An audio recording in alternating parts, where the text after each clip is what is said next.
का टॉपिक है आरबीआई ने जो रेपो रेट इंक्रीज किया है उसके पीछे क्या मकसद है।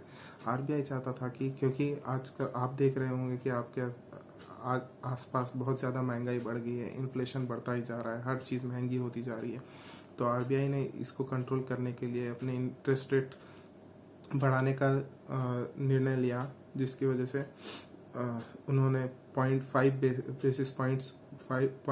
बेसिस पॉइंट से अपने इंटरेस्ट को बढ़ा दिया है मई 4 तारीख से, जिसकी वजह से आपने देखा होगा स्टॉक मार्केट में भी हलचल है, हर जगह यही सवाल उठ रहा है कि अब अपने इन्वेस्टमेंट्स का क्या करें, कहाँ पे इन्वेस्टमेंट करना चाहिए, कैसी स्ट्रैटेजी आपको अख्तियार करनी चाहिए जिसकी वजह से आपके इन्वेस्टमेंट में आपको लॉस ना हो, या आपको अभी क्या करना चाहिए अपने इन्वेस्टमेंट्स के साथ में या अपने लोन्स के साथ में, और क्या होगा इसका इफेक्ट कहाँ पे होगा।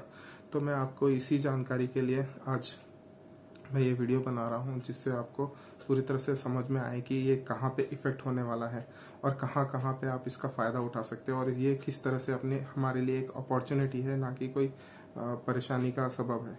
तो पहली बात मैं बता देता हूँ कि इसका कहाँ पे असर होने वाला है। आरबीआई क्या करता है, जब वो किसी बैंक को लोन देता है तो वो उसके बदले में एक इंटरेस्ट चार्ज करता है, और बैंक्स को आरबीआई से लोन लेके हमको लोन देते हैं। तो जब आरबीआई इंटरेस्ट रेट बढ़ा देता है तो बैंक को भी वो इंटरेस्ट हमारी तरफ फॉरवर्ड करना पड़ता है, जिसकी वजह से होम लोन्स जैसे लॉन्ग ड्यूरेशन लोन्स होने वाले हैं, जो एक्चुअली पहले कभी फिक्स्ड हुआ करते थे, आजकल सभी maximum long term duration loans floater ही है। तो इस वजह से क्या होगा कि अब उन सब के इंटरेस्ट बढ़ने वाले हैं, तो आपकी होम लोन की ईएमआईज बढ़ जाएंगी, और बहुत सारे लॉन्ग टर्म ड्यूरेशन फंड जो भी फ्लोटर वाले हैं सबके इंटरेस्ट रेट बढ़ने वाले हैं। तो शॉर्ट टर्म लोन्स में उतना फर्क नहीं पड़ेगा। शॉर्ट टर्म लोन्स क्या है, कुछ जैसे आप गाड़ी का लोन हो गया या जो भी हो गया, ये 1-2 साल के जो लोन्स होते हैं वो तो तुरंत आप चुका सकते हो। 2 व्हीलर लोन्स वगैरह जो है या पर्सनल लोन्स हैं, इन पे ज़्यादा फर्क नहीं पड़ेगा। जो शॉर्ट टर्म के लिए हैं, जो 1-2 साल के लिए हैं, इनमें कोई फर्क नहीं पड़ेगा, लेकिन उससे ऊपर जो भी है उन सब की ईएमआईज बढ़ने वाली हैं। तो आप यहाँ पे एक इन्वेस्टमेंट स्ट्रैटेजी आप क्या कर सकते हैं। अगर आप स्टॉक्स में इन्वेस्ट करते हैं तो अपनी एसआईपी कंटिन्यू कीजिए, कि आप देख रहे होंगे कि अभी बहुत ही अच्छे स्टॉक्स हैं। मैं कोई इन्वेस्टमेंट एडवाइज़र तो नहीं हूँ, लेकिन मैं इतना बोल सकता हूँ कि आप अगर अच्छे से रिसर्च करेंगे तो आपको ऐसे बहुत सारे स्टॉक्स मिल जाएंगे, क्योंकि मार्केट बहुत वॉलेटाइल है। आप ऐसे स्टॉक्स ले सकते हैं जिनका बीटा कम है। बीटा कम है मतलब जो बहुत ही कम वॉलेटाइल है। जब स्टॉक इंडेक्स गिरता है तो ये स्टॉक्स थोड़ा कम गिरते हैं, जैसे कि इन्वेस्टमेंट एशियन पेंट्स हो गया, या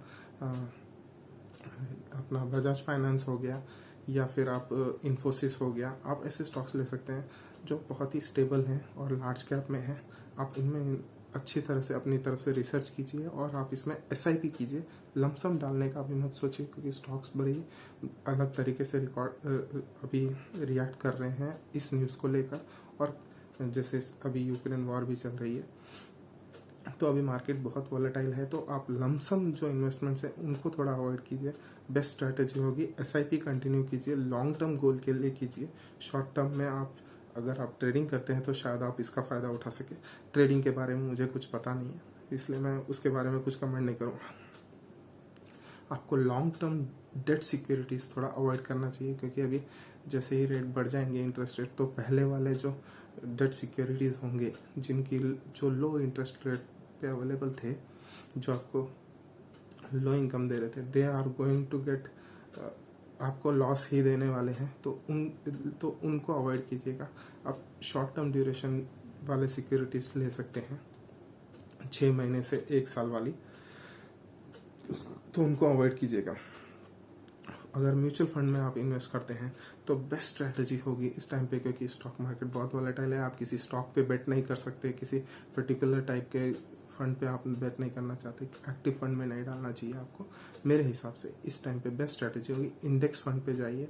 जितने चाहे जितने हो सके यूनिट्स आप एक्यूमुलेट करिए, एवरेज आउट करते रहिए एसआईपी के थ्रू, क्योंकि मार्केट वॉलेटाइल है। इस टाइम पे आपकी बेस्ट स्ट्रैटेजी होगी कि आप एसआईपी अपने कर दीजिए, लॉन्ग टर्म के लिए कीजिए। जितने आप इस टाइम पे अच्छे तरह से कम वैल्यू में क्योंकि स्टॉक्स बहुत डिस्काउंटेड वैल्यू पे अवेलेबल है, मार्केट बहुत डिस्काउंट हो चुका है, तो आप अच्छे ज़्यादा से ज़्यादा यूनिट्स एक्यूमुलेट कर सकते हैं। अगर आपके ऑलरेडी एग्जिस्टिंग इन्वेस्टमेंट्स हैं और उनके आप देख रहे हैं कि रिटर्न्स नीचे जा रहे हैं, तो आप उससे डरिएगा मत और उससे बाहर मत जाइएगा। आप उसमें और डालिए और इन्वेस्ट कीजिए, क्योंकि ये एक मौका है, ये कोई मुसीबत नहीं है। यहाँ पे आपको परेशान होने की ज़रूरत नहीं है। अपनी इन्वेस्टमेंट बढ़ाइएगा और आपको इसका फ़ायदा ज़रूर मिलेगा। अगर आप लॉन्ग टर्म के लिए इन्वेस्ट करते हैं तो घबरा जाएंगे और अपना इन्वेस्टमेंट निकाल लेंगे तो आपको नुकसान ही ले रहे हैं। आप क्यों गिरते हुए मार्केट में निकलना चाहते हैं? आप बढ़ते हुए मार्केट में अच्छा कमा के अपने गोल से क्यों भटकते हैं? आपका गोल है अगर 10 साल का है, 5 साल का है, 15 साल का है, तो तब तक वेट कीजिए। देखिए इकोनॉमी बढ़ने ही वाली है भारत की, मुझे तो इकोनॉमी पे बहुत भरोसा है, आगे बढ़ेगा ही। तो आप इस टाइम पे लमसम अवॉइड कीजिएगा, क्योंकि मार्केट बहुत ऊपर नीचे हो रहा है, अब और कितना जाएगा नीचे पता नहीं है। तो आप SIP के थ्रू अच्छे से एवरेज आउट कर सकते हैं अपने इन्वेस्टमेंट्स को, अच्छे से ज़्यादा से ज़्यादा यूनिट्स एक्यूमुलेट कीजिए थ्रू SIP। और शॉर्ट टर्म आप डेट फंड्स में जब इन्वेस्ट करते हैं तो सिर्फ शॉर्ट टर्म में कीजिए, ultra short term duration funds या फिर very short term duration funds या फिर लिक्विड फंड्स में डालिए पैसा, क्योंकि 6 से 7 महीने 6 महीने से 1 साल तक तो आप अवॉइड कीजिए लॉन्ग टर्म ड्यूरेशन फंड्स के लिए। 1 साल के बाद अगर आप चाहते हैं तो ट्राई कीजिएगा, फिक्स डिपॉजिट्स भी हो चाहे कुछ भी हो, ठीक है। फिक्स डिपॉजिट्स आप अभी कर सकते हैं, क्योंकि फिक्स डिपॉजिट्स भी बहुत शॉर्ट टर्म है, लेकिन लॉन्ग टर्म के लिए नहीं करना। आप एटलीस्ट फिक्स डिपॉजिट अवॉइड कीजिएगा, ठीक है। सेविंग्स में भी पैसा बढ़ेगा, उसके भी इंटरेस्ट रेट बढ़ने वाले हैं कुछ टाइम में, देख लीजिएगा आप। और PPF है या सुकन्या समृद्धि है, जो पोस्ट ऑफिस इन्वेस्टमेंट्स है, इसमें तो आपको घबराने की जरूरत ही नहीं है। जो आपका कैसे भी ये लॉक इन होते हैं, लॉन्ग टर्म के लिए होते हैं, तो इसमें आप अपनी स्ट्रैटेजी चेंज मत कीजिएगा। ये कैसे भी हर क्वार्टर में इनके रेट्स जो है फिर से चेंज होते हैं और अपग्रेड होते हैं, तो जिस तरह से इंटरेस्ट बढ़ेगा आपको इसमें फ़ायदा ही होने वाला है। तो इसमें अपनी स्ट्रैटेजी चेंज मत कीजिएगा, इसको कंटिन्यू कीजिए, अपनी SIP जैसी चल रही है वैसे कीजिए। मैं बस यही कहना चाहता हूँ कि ये कोई घबराने की ज़रूरत नहीं है। यहाँ पे आपको स्मार्ट तरीके से इसको मैनेज करना है, इसको अपॉर्चुनिटी की तरह लेना है। ये कोई मुसीबत नहीं है, ये आपके लिए एक अपॉर्चुनिटी है।